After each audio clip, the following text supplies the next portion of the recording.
যে পদ্ধতিটা, তাতেও তারপরেও সেটা বিভিন্নভাবে আবার বন্ধের দিকে এই আবার পূজনীয় অবিন্দার এবং বর্তমান আচার্যদের তারা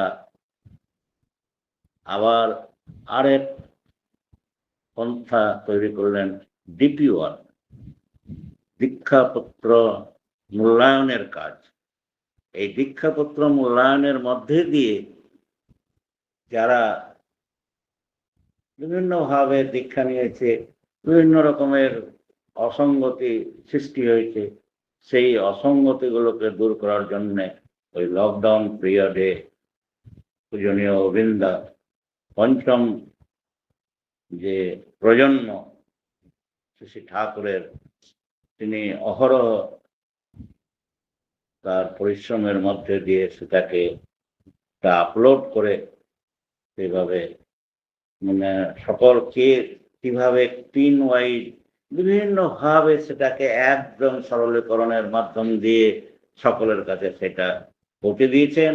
এবং বর্তমানে যে তার নির্দেশ যে ডিপি ওয়ার্কের মধ্যে দিয়ে আমরা নিজস্ব সার্কেলের মধ্যে যতটুকু হয় গোটা একটা বাড়ি পর্যন্ত প্রতিদিন যেন আমরা ওই ডিপি ওয়ার্কের কাজে আমরা বেরোই এবং প্রার্থনা, সকালের প্রার্থনা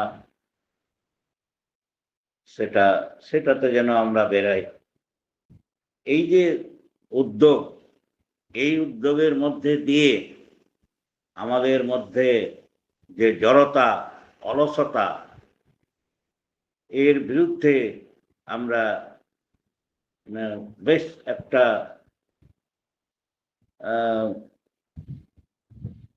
জোরালো একটা সংগঠিত হয়ে সেবা ঘুরে বেড়ানো এবং সকলের কাছে আমাদের এই সৎসঙ্গের যে আইডিওলজি, সেটাকে যেন আমরা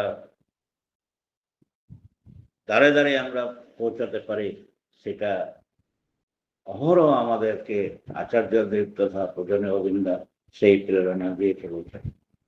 এবং বর্তমান আচার্যদেব তিনি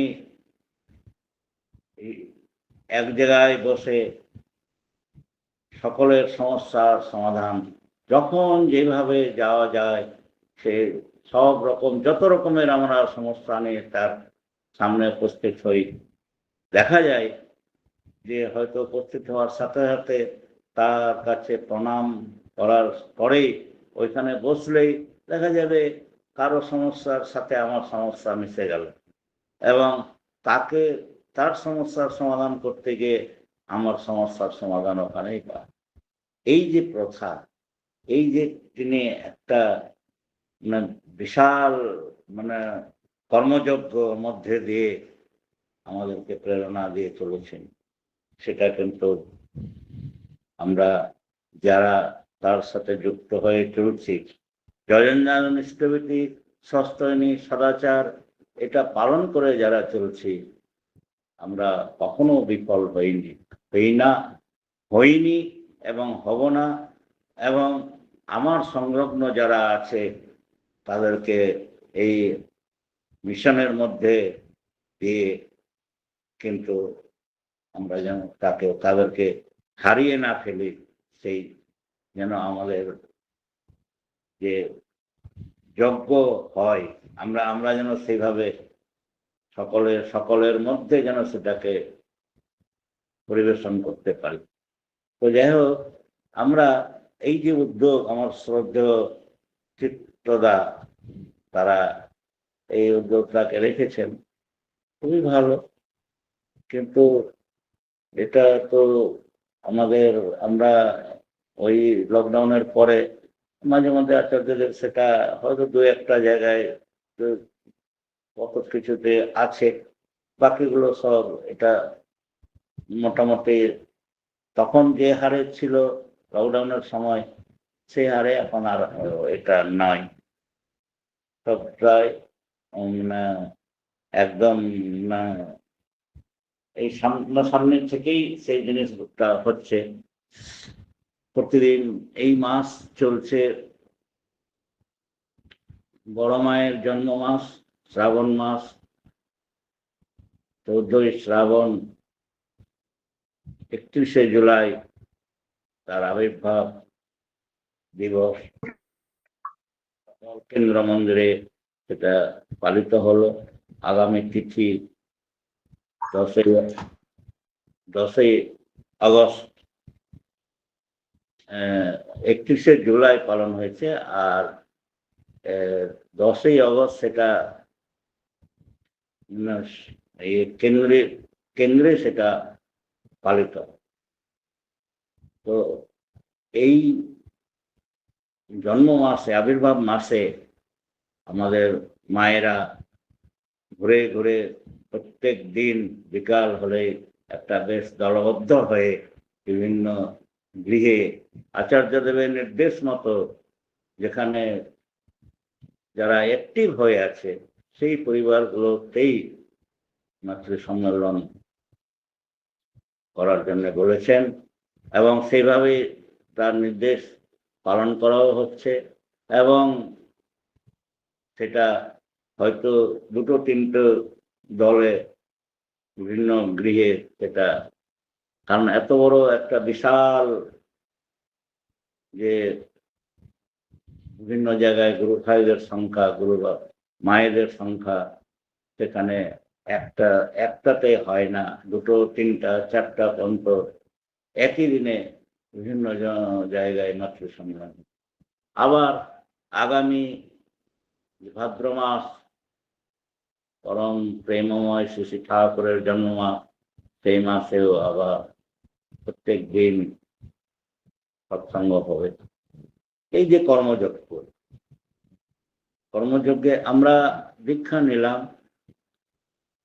ঋত্বিক দেবতাদের মাধ্যমে দীক্ষা হলো। দীক্ষা হওয়ার পরে সেখানে ঋত্বিক দেবতারা বলে দেন ঠাকুরের কথা মতো আজ থেকে শ্রেষ্ঠ প্রতিষ্ঠাই জীবনের ব্রত হোক।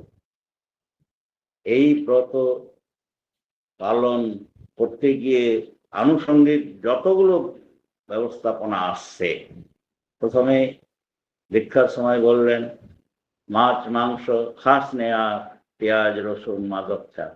মাছ মাংস যা খেয়েছি, যারা মাছ মাংস খান তারা যা খেয়েছেন, তিনি ঠাকুর বললেন মাছ মাংস খাস নে, আর যা খেয়েছি আর খাস।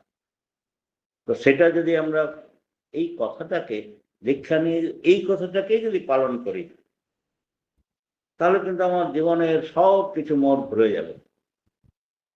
আমার ব্যক্তি জীবনে আমার দীক্ষা 1975 রাস পূর্ণিমার দিনে, তার আগে থেকে কোনো একটা কারণে আমার পরিবার মাছ খেতেন, কিন্তু কোনো একটা কারণে আমি সেই মাছ পেঁয়াজ রসুন সব বন্ধ করে দিই। তখন আমার কোনো ঠাকুর সম্বন্ধে কোনো ধ্যান ধারণাই ছিল না, দীক্ষাও হয়নি, কিন্তু অজান্তে আমার মাছের প্রতি এবং পেঁয়াজ রসুনের প্রতি এর একটা অন্যরকম ভাবধারা এসে যায় এবং সেটা বন্ধ হয়ে যায়। বন্ধ হতে হতে কিন্তু দীক্ষার জন্য আমি ঘুরে বেরিয়েছি। আমরা এখন যাজন করলেও সহজে দীক্ষা পাওয়া সমস্যা আছে, কিন্তু আমার ব্যক্তি জীবনে মানে সব সময় আমি ঘুরে বেরিয়েছি যে কোথায় আমি কার সাথে যুক্ত হলে আমি এই যুগের ভগবানকে পাবো। এই যুগের ভগবানকে পাওয়ার জন্যে 71 সাল থেকে আমার এই যাত্রা, সেই যাত্রার সমাপ্ত হয় 1975-এর 24শে নভেম্বর রাস পূর্ণিমার দিন। গত রাস পূর্ণিমাতে 50তম দীক্ষা দিবস ছিল। এটা সেদিন মহাসমারোহে পালিত হয় দীক্ষা সৎসঙ্গের মধ্যে দিয়ে, এবং এই বছর 51তম দীক্ষা দিবস, যেটা 50 বছর পূর্তি, সেটাও মহাসমারোহে এই বিভিন্ন দীক্ষা, বিভিন্ন মাঙ্গলিক অনুষ্ঠানের মধ্যে দিয়ে এবং সৎসঙ্গের মধ্যে দিয়ে সেটা পালিত।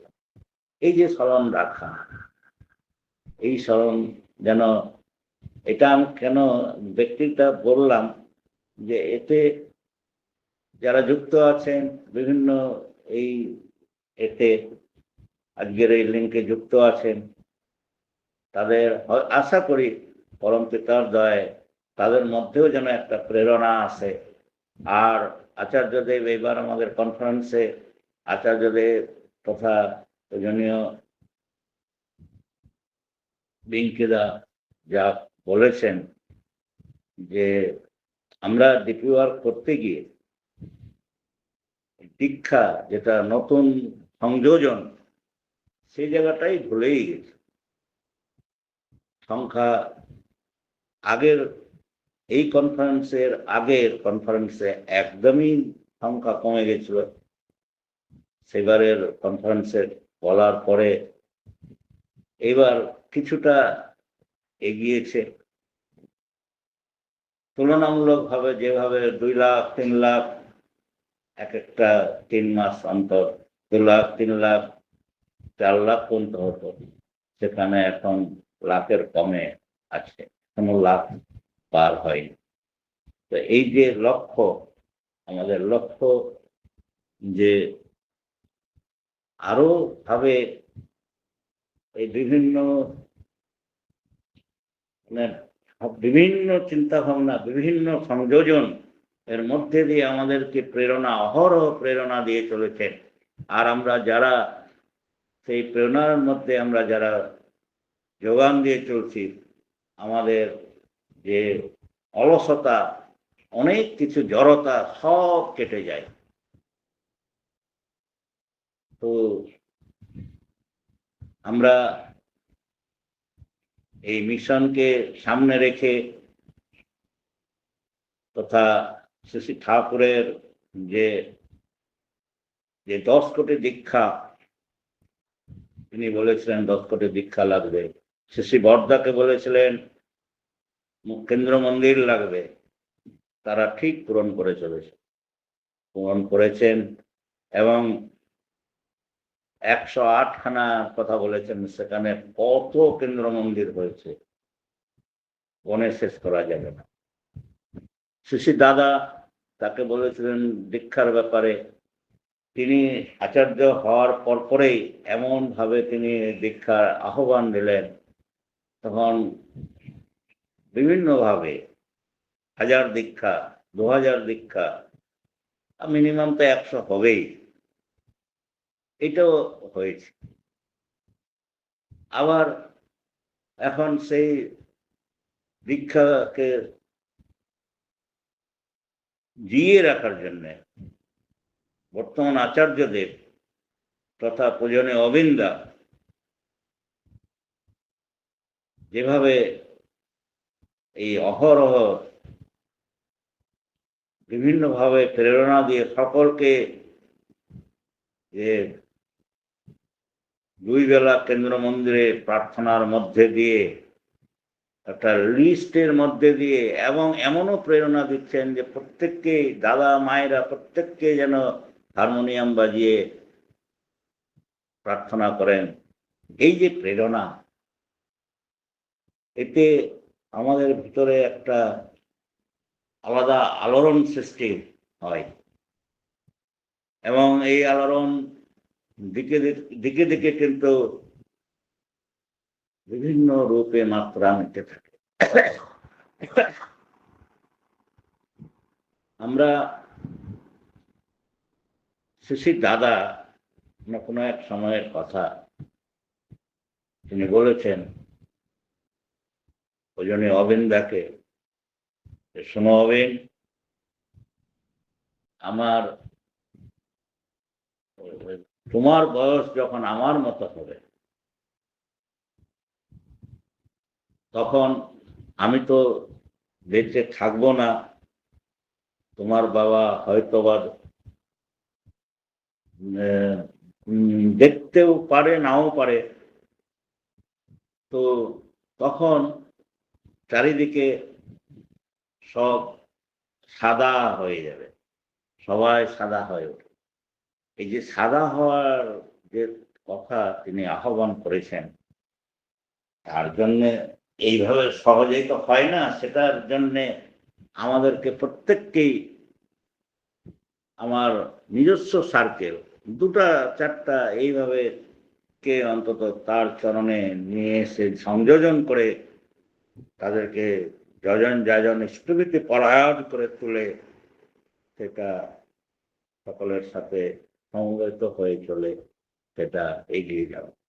এই যে এগিয়ে যাওয়া তথা ভারতবর্ষ তথা বহির্ভারত পর্যন্ত তার যে বার্তা বিভিন্ন জায়গায় বিভিন্নভাবে, এইবার যে আমাদের কনফারেন্সে এতদিন সর্বভারতীয় ঋত্বিক কনফারেন্স ছিল, এবার সেটা আন্তর্জাতিক কনফারেন্স ঘোষণা করে। আন্তর্জাতিক অর্থে ভারতবর্ষের বাহিরের থেকে যারা এসেছিলেন তারা বক্তব্য রেখেছেন এবং সেটা সেভাবে আন্তর্জাতিক স্তরে সেটাকে বার্তাটা পৌঁছে দেওয়ার চিন্তা ভাবনাগুলো করেছেন আচার্যদেব। আচার্যদেব নিজে যেভাবে কষ্ট করে আমাদেরকে পথ দেখিয়ে চলেছেন, তো সেটা যুগে যুগে তিনি এসছেন বিভিন্ন রূপ নিয়ে, সত্য ত্রেতা দাপর কলি বিভিন্ন এতে, কিন্তু এই যুগ সন্ধিক্ষণে শ্রী ঠাকুর যে পন্থা নিয়ে এসছেন এবং যত বেদ শাস্ত্র পুরাণ যা কিছু হয়েছে, কোন অবতার পুরুষ সহস্তে লিখেন না। এটা শ্রী ঠাকুর অনুকূলচন্দ্র এক রাত্রে তার এক ভক্তের জন্য এক রাত্রে নিজের হাতে লিখেছেন। সেটা আমাদের কাছে এক দৈনন্দিন পাঠের বিষয় হয়ে দাঁড়িয়েছে সপ্তাহানুসরণ গ্রন্থ, এবং প্রচুর গ্রন্থ, প্রচুর শব্দ বন্ধ, তার প্রচুর কথা যে শব্দগুলো হয়েছে আমাদের সেটার অর্থ আমরা হয়তো অনেকটা জানি না। তার জন্যে বাগার্থ দীপিকা, শব্দরত্ন কোষ, এই যে গ্রন্থ 2খানা হয়েছে, ওর মধ্যে যত রকমের পরম দয়ালের যে শব্দ সৃষ্টি হয়েছে, সেই সৃষ্টির অর্থ বিভিন্নভাবে সেই গ্রন্থগুলোতে পাওয়া যায়। এটা আমরা পরম সৌভাগ্যবান যে এই আধ্যাত্মিকতার যে দিগন্ত, সেই দিগন্ত একটা বিশেষ মাত্রা নিয়েছে আমাদের কাছে। আমরা এত ভাগ্যবান, এই যুগ সন্ধিক্ষণে আমাদের জন্ম, আমরা এত সহজভাবে সাধনার একটা পথ, যুগে যুগে বিভিন্ন মুনি ঋষিরা তপস্যা করেছেন, যুগ যুগ ধরে তপস্যা করে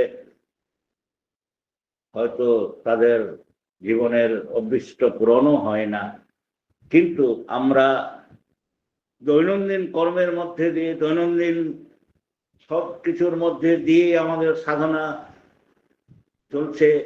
কর্মে আমরা যে সংসার জীবন সহ আমাদের সাধনা একসাথে, এটা কোনো মহাপুরুষের আমলে এইভাবে হয়নি। হয়েছে তখনকার মতন সেভাবে তারা করে গেছেন, তারা দিক দেখিয়েছেন, কিন্তু বর্তমানে যে পরিবার ভিত্তিক এবং সামগ্রিক কেন্দ্র ভিত্তিক মন্দির ভিত্তিক তারপরে আবার যে একদম সৎসঙ্গ কেন্দ্র, একদম যে সেন্টার, তার লীলাস্থল, সেখানে যেভাবে এই আলোড়িত হয়ে উঠেছে, সেটা চারিদিকে যেভাবে যখন এই শঙ্খনাদে সব কিছু ধ্বনিত হয়ে যখন প্রার্থনা হয় সকালবেলা বিভিন্ন জায়গায়, তখন সকালবেলা কত সুন্দর একটা ব্যবস্থায় আগে যে মহাপুরুষ হযরত মুহাম্মদের আজান ধ্বনি, তাকে হয়তো এটা ঘরে ঘরে যেভাবে, ঘরে ঘরে তো আজান হয় না, একটা হয়তো মসজিদে হয়, কিন্তু আমাদের ঘরে ঘরে শঙ্খধ্বনি, এই শঙ্খধ্বনিতে কাউকে আলোড়িত করে তোলে। এটা আচার্যদেব কোনো সময় বলেছিলেন যে গৃহে শঙ্খ বাজিয়ে 2 বেলা না হলেও 1 বেলা প্রার্থনা হয়, সেই গৃহে কোনো নেগেটিভ এনার্জি থাকতে পারে না। সেটা যারা ঠিকভাবে করছেন, এবং সেটা যেন আমরা আরো দিক দিকে ছড়িয়ে দিতে পারি, এই বার্তাটা, সেই প্রত্যেক পরিবারগুলো থেকে নেগেটিভ এনার্জি গুলো যেন দূর হয়ে যেন সবাই এগিয়ে যেতে পারে, এটা যেন আমাদের লক্ষ্যস্থল হয়। আর এই লিঙ্কে